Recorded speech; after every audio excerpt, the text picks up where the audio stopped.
քաղաքականությունը, չէ՞, անկեղծ եք, որ ազգերի ինքնորոշումը կարևոր էր։ Բա որ ազգերի ինքնորոշումը կարևոր էր։ Բա Ղարաբաղը արդեն ինքնորոշված չէր, որ գնացել էիք բանակցությունների ժամանակ պայմանավորվում էիք, որ պետքա լինի հանրաքվե Ադրբեջանի հետ համաձայնեցված ժամկետներում։ Բա եթե Ղարաբաղը ձեր կարծիքով ինքնորոշված էր։ Բա այդ ինչ հանրաքվեի մասն էր խոսքը, որը ապագայում պետքա լիներ ձեր բանակցությունների ժամանակ։ Հիմա ով է ուրացել ինչը։ Գեղամ Մանուկյանն ասում է դուք ուրացել եք ուրացման քաղաքականությունը եւ խոսում է 88-ի շարժման մասին, խոսում է միացումի մասին եւ այլն։ Բա դրանից ավելի շռնդալից ուրացում կա, ժողովուրդ ջան, բա 88 թվականին գնացել եք գոռացել եք միացում, հետո ուրացել եք միացումը, գնացել եք հռչակել եք անկախություն Ղարաբաղի, հետո ուրացել եք անկախությունը, որովհետեւ այդպես էլ չեք ճանաչել այդ անկախությունը որպես անկախ պետություն, բա ուրացման քաղաքականության ավելի շռնդալից օրինակ կա թե չկա, պարոն Մինասյան։ Կամ բան եք անում, խոսում եք գաղափարախոսական բաներից, թեմաներից ու այսօր ավելի շատ այդպես օրը նվիրված է դաշնակցության փսիխոանալիզին։ Հիմա եկեք մի հատ վերցնենք դաշնակցության գաղափարախոսության հիմնական կենտրոնական թեմաներից մեկը, հա, գլխավոր կարգախոսը դաշնակցության՝ մահ կամ ազատություն։ Ինչ է նշանակում այս կարգախոսը։ Հələ եկեք մի պահ մահը դնենք դեռ մի կողմ։ Մահվան հետ ամեն ինչ պարզ է։ Մահը։ Ո՞րն է ազատությունը։ Դաշնակցության, օրինակ ազատությունը պետության համար, քաղաքական ազատությունը ո՞րն է պետության համար, ինքնիշխանությունն է։ Ինքնիշխանությունն էլ ունի իր շատ կոնկրետ ատրիբուտները։ Օրինակ սահմանազատված սահմանը։ Ինքնիշխան պետությունը պետք է ունենա սահմանազատված սահման, բայց դաշնակցության 004 շրջաբերականը ասում է, որ չէ, մեզ պետք չի սահմանազատված սահման։ Ինչը նշանակում է, որ դաշնակցությունը քաղաքական ազատությանը դեմ է։ Դաշնակցությունը ազատությունը որպես քաղաքական սկզբունք չի ընդունում, հետո որ մահ կամ ազատության մեջ ազատություն չկա։ Ու դաշնակցությունը դառնում է մահվան կուսակցություն, պարոն Մինասյան։ Դաշնակցությունը հիմնված է մահվան գաղափարի վրա։ Այդ որ դուք մեզ ասում եք, որ մենք արհավիրքներ ենք վերել, ես ենք վերել, ենք վերել։ Ես ձեզ շատ կոնկրետ ասում եմ, ազատությունը ո՞րն է դաշնակցության գաղափարախոսության մեջ, եթե դուք պետության քաղաքական ազատությանը դեմ եք։ Գիտեք ո՞րն է, որովհետև դուք ձեր դաշնակցությունը դիզայն է արած հենց այս տրամաբանության վրա, որ ինքը անընդհատ պետք է գնա ազատագրական պայքարի եւ մարտիրոսվելու անվերջանալի շղթայի մեջ պետք է լինի։ Ու խնդրեմն է նա, որ դուք ազատությունը պահում եք ձեր համար, մահը տալիս եք ժողովրդին։ Մահ կամ ազատությունը դաշնակցության համար էդ է։ Ազատությունը ձեզ, մահը ժողովրդին։ Ու ձեր համար բանը, հա, այսինքն անընդհատ պետք է լինի ազատագրական պայքարի process։ Անընդհատ դուք միշտ փնտրում եք ինչ որտեղ փնտրում եք Աբդուլ Համիդ, որից պետք է ազատագրվել։ Նույնիսկ եթե չկա Աբդուլ Համիդ, դուք կհորինեք Աբդուլ Համիդ։ Նույնիսկ երբ որ մենք ունենք անկախ պետություն, դուք անընդհատ ուզում եք ազատագրվել այդ անկախ պետության մեջ։ Ինչի՞ց եք ուզում ազատագրվել, երբ որ մենք արդեն ունենք անկախ պետություն, պարոն Մինասյան։ Ու ամենապրոբլեմատիկն է նա, որ դուք այդ ազատագրական պայքարի կրակների մեջ ժողովրդին ուզում եք որպես տաշեղ գցեք։ Որ այդ հրդեհը բռնկվի եւ այդ պետականության վերջը տակ, հետո ասեք, հա, հիմա մենք գնում ենք ազատագրվելու։ Եվ այստեղ, պարոն Մինասյան, դուք հրաշալի տանգոյի մեջ եք Կտրիշ Ներսիսյանական եկեղեցու հետ։ Որովհետեւ Կտրիշ Ներսիսյանական եկեղեցին էլ չի ուզում, որ լինի պետականություն։ Որովհետեւ երբ որ չլինի պետություն, կլինի տարածք։ Չի լինի քաղաքացի, կլինի բնակիչ։ Եվ եկեղեցին կլինի այդ տարածքի տեղապահը այդ օտար կայսրության համար։ Որ հետո եկեղեցին ու դուք գաք ասեք, երբ որ չկար պետություն, եկեղեցին կատարում էր պետության դերը։ Այսինքն սկզբից ուտեք պետության գլուխը, հետո դառնաք տեղապահ, հետո ասեք մենք կատարում ենք պետության դերը, երբ որ պետություն չկար։ Էսա ձեր կոնցեպտը։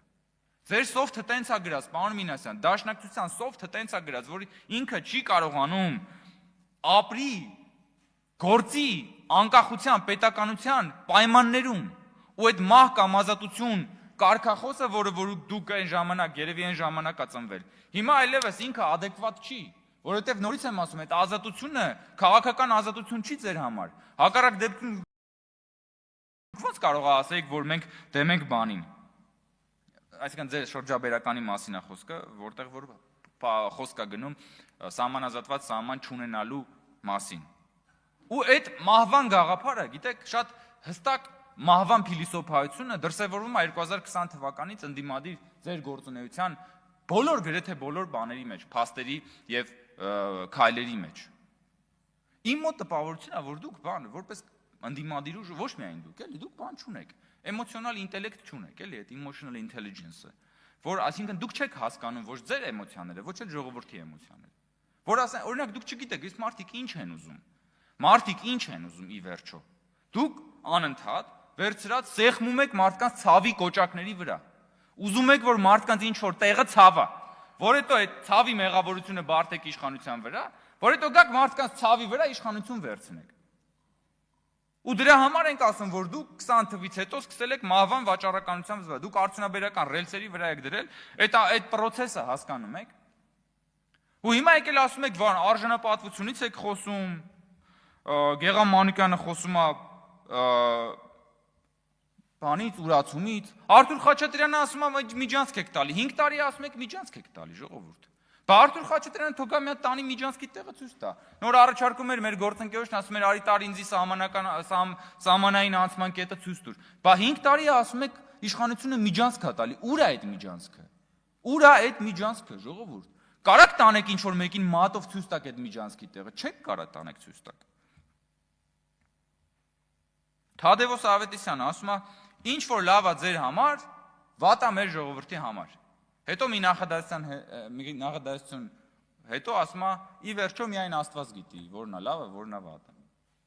Հիմա Աստված գիտի, թե դուք գիտեք, պարոն Ավետիսյան, որն է լավը ժողովրդի համար, որն է լավը մեր համար։ Ընդհանրապես պարոն Ավետիսյանը երբ որ խոսում է, ես Այնշտայնի հարաբերականության տեսությունը հասկանում եմ իր ելույթների ժամանակ, որտեղ 10 րոպեն միշտ թվում է 20 րոպե։ 1 րոպեն միշտ թվում է 5 րոպե, եւ դա անավարտ է թվում այդ բանը։ Եվ հիմա դեռ հետո կպարզաբանեք, ի վերջո ով գիտի լավը որն է, վատը որն է, պարոն Ավետիսյան։ Պարոն Մինասյան, երբ որ ասում եք, որ մենք մարդկային ազգային արժանապատվության դեմ ենք եւ այլն եւ այլն։ Օրինակ Վարդանիկի բովանդակ ամբողջ գործունեությունը մարդկային արժանապատվության հետ ոչ մի խնդրեմ չուներ։ Դուք Վարդանիկի գործունեության հետ համերաշխեք մարդկային արժանապատվության տեսանկյունից, հա? Կամ եթե դուք Վարդանիկին հիմա պետքա sense կուրծքը բանալած պաշտպանեք, եւ Վարդանիկին խի չէիք առաջադրում բա։ Բա ժամանակին Վարդանիկին ինչի չէիք հրապարակայինորեն առաջադրում։ Խի էիք ծածուկ կերպով Վարդանիկին աջակցում, որ ինչ, որ ձեր դեմքով, որտեվ գիտեիք, որ ձեր անտի-ռեյտինգը այնքան մեծ է, որ նույնիսկ Վարդանիկն է ձեզանից ավելի ռեյտինգով։ Ու հիմա սկսել եք Վարդանի, այսինքն դուք պատկերացնում եք ձեր քաղաքական գործունեության այս խայտարակ բնույթը։ Այսինքն 135-ամյա կուսակցության ռեյտինգը ավելի ցածր է եղել, քան թե Վարդանիկի ռեյտինգը, դրա համար չեք դուք ձեզնով առաջադրել։ Ու մենք հենց խոսում ենք դաշնակցության մասին, դաշնակցության կշռի մասին, հա? Էսա դաշնակցության եւ ընդհանրապես քաղաքական խորհրդարանական ընդդիմության ողջ գործունեության պերճանքն ու դժվարությունը։ Հարգելի գործընկերներ, իրականում շատ ավելի շատ բան կա ասելու, բայց դա երևի արդեն